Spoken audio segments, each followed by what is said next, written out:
Ang programang ito ay rated SPG. Striktong patnubay at gabay ng magulang ang kailangan. Maaaring may masiselang tema, lengguwahe, karahasan, sexual, horror o droga na hindi angkop sa mga bata. At para sa PBB Big Night Ticket Distribution, pumunta lang sa harap ng bahay ni Kuya bukas March 2, 3 p.m. First 500 tickets for Saturday at first 500 tickets for Sunday ang ibibigay. First come, first serve, 1 ticket per person lamang po.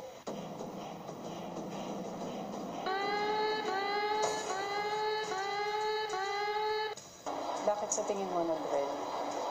Are you lying? I don't feel like I'm lying. Baka my body feels like I'm lying. Para sa akin, sincere po. Kung may hindi totoo, it's pinipigil kong magalit.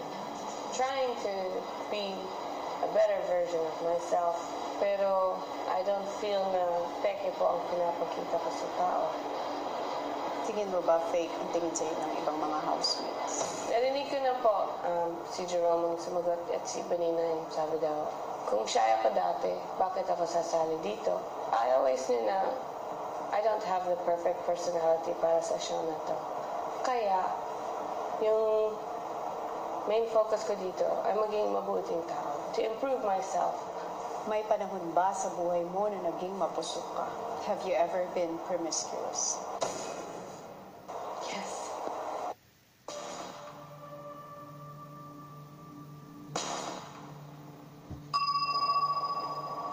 By promiscuous, siguro I would just say intimate with my boyfriend. Pero if promiscuous means cheating or anything na ganyan, Have you ever cheated on someone? never. Next question. Madalas kang manominate no, ng mga housemates. Nararamdaman mo ba na ikaw ang pinakaayaw nila? Yes.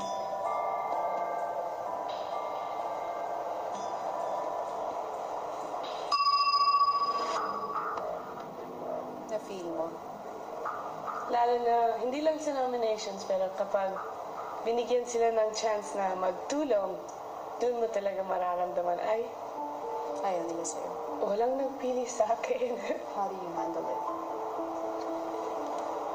Try not to think about it too much. Forgive them, para hindi mo bubuhatin.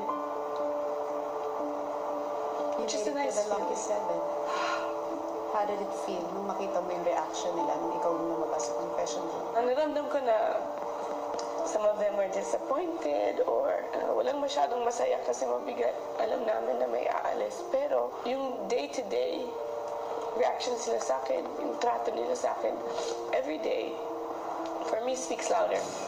You think you deserve it more than Elise? I believe so. Because I believe I worked much harder than Elise to be here.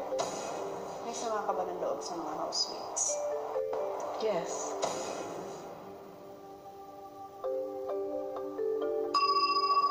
Totoo. Every time na nominate ka, or lalo na face-to-face, you can't help it. Maiinis ka sa kanila, parang, or kung Sino hindi pinaka naiinis ka ng housemate? Ngayon sa Lucky 7, wala na masyado. Pero syempre, before, kay Jerome, aminin ko, Jerome, parang nagkaroon kami ng maliit na misunderstanding sa umpisa pa lang. So, dung time na yun, parang inis na inis ako sa kanya. But, masasabi ko now, okay na kami. Last question. Cora, nagsinungaling ka na ba kay Kuya? No.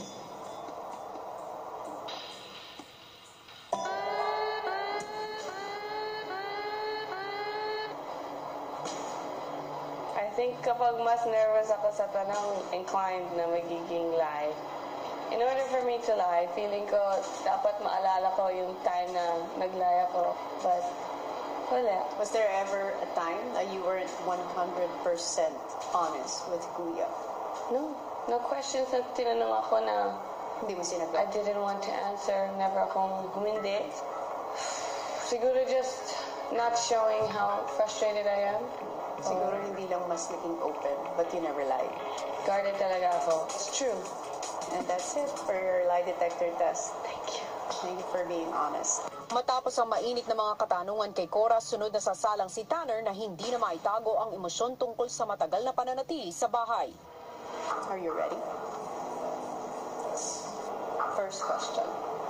Do you feel like you're the smartest housemate? Ikaw ba ang pinakamatalinong housemate sa buong dream team? Yes or no?